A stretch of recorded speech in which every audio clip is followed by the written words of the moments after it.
akan muncul suatu kaum yang mereka ekstrim kiri.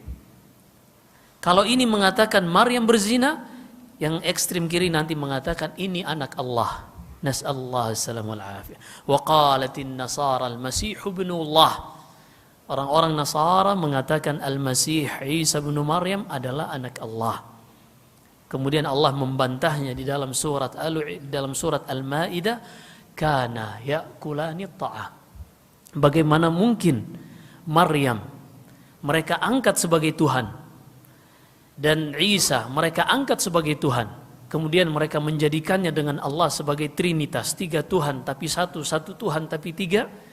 Bagaimana mungkin Isa dan ibunya ini bisa menjadi Tuhan? Kana ya'kulani ta'am. Padahal semasa hidup mereka memakan makanan. Dan di antara sifat Tuhan tidak makan karena kesempurnaannya. Manusia makan karena telah kehilangan energi, dan untuk mengembalikan energi karena habis kerja tadi, mereka membutuhkan asupan nutrisi. Manusia butuh tidur karena seharian mereka kerja, energinya habis. Dan untuk mengembalikan energi itu mereka butuh tidur. Padahal Allah subhanahu wa ta'ala, Allah berfirman, la ta'khudhuhu sinatun wala naum. Allah tidak mengantuk dan tidak pula tidur. Kenapa? Karena kekuatan dan kekuasaan Allah tidak pernah berkurang.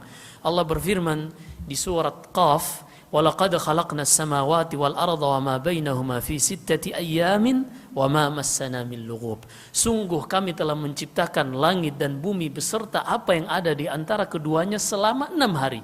Dan itu semua tidaklah membuat Allah menjadi capek. Karena kekuatan Allah sempurna.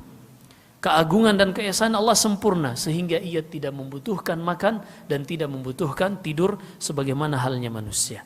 Allah berfirman, bagaimana mungkin kalian mengangkat Maryam dan Isa sebagai anak Tuhan atau sebagai Tuhan, padahal mereka semasa di dunia makan dari makanan.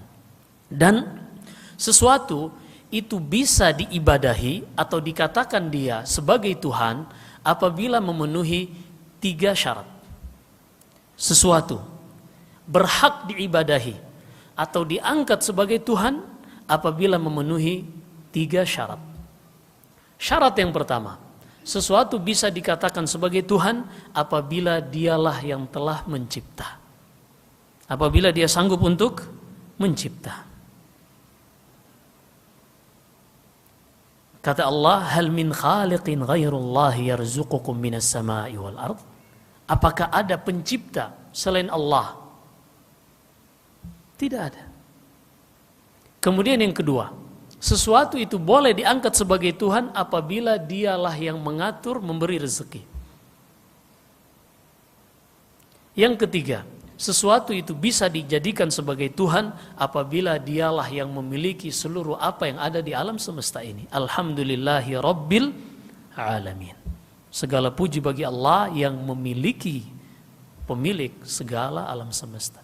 3 syarat ini apabila terpenuhi, maka dialah yang berhak untuk dijadikan sebagai Tuhan.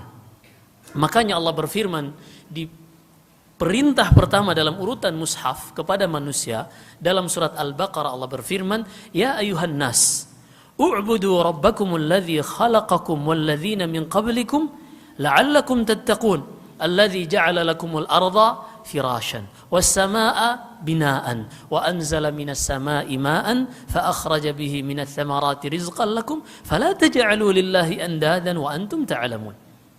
Wahai sekalian manusia, beribadahlah kepada Tuhan yang telah menciptakan kalian. Ini yang pertama. Menciptakan manusia-manusia sebelum kalian, supaya kalian bertakwa. Dialah yang telah menjadikan bumi sebagai hamparan. Dia yang mengatur. Langit sebagai bangunan yang ditegakkan, yang tinggi. Kemudian Allah menurunkan dari atas langit, maksudnya dari awan, air hujan.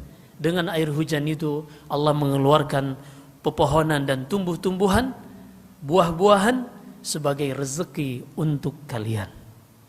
Kemudian kata Allah, "Fala taj'alu lillahi andadan wa antum ta'lamun." Maka jangan jadikan bagi Allah tandingan dalam beribadah kepadanya dalam keadaan kalian mengetahui, kata Ibnu Abbas, dalam keadaan kalian mengetahui tidak ada yang bisa mencipta, mengatur, memberi rezeki dan memiliki alam semesta ini kecuali Allah Subhanahu wa ta'ala.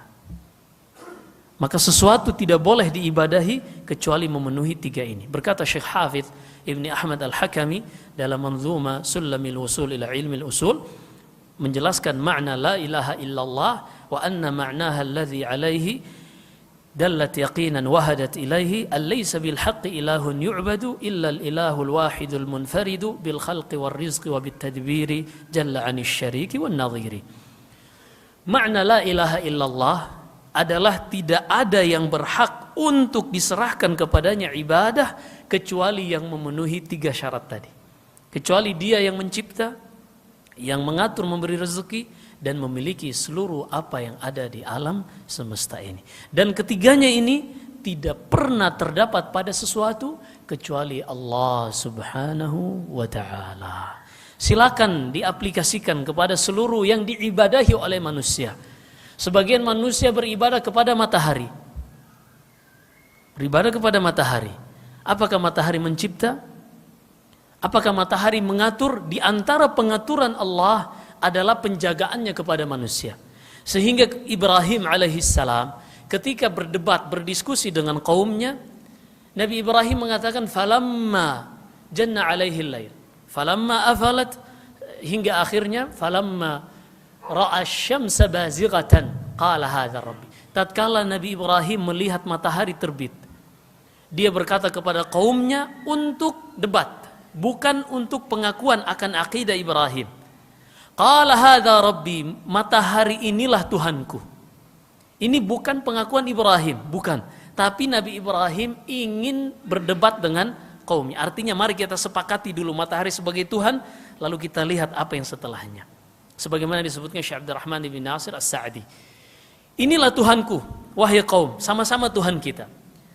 Falamma afalat, tapi tatkala matahari terbenam, qala inni bari'um mimma tusyrikun. Aku berlepas diri dari apa yang kalian ibadahi. Kenapa?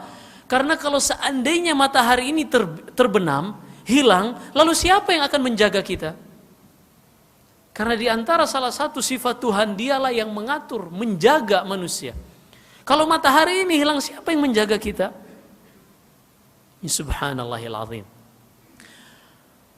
Maka tidak ada yang berhak untuk diibadahi kecuali yang memenuhi 3 syarat ini, dan hanya pada Allah Subhanahu wa ta'ala. Isa bin Maryam tidak berhak diibadahi karena dialah yang diciptakan oleh Allah dengan lafaz kun, kemudian oleh malaikat Jibril yang telah menjadi ruh ini dibawa ke rahim Maryam alaihissalam, kemudian Maryam melahirkannya, dan mulailah di sini kisah Isa bin Maryam.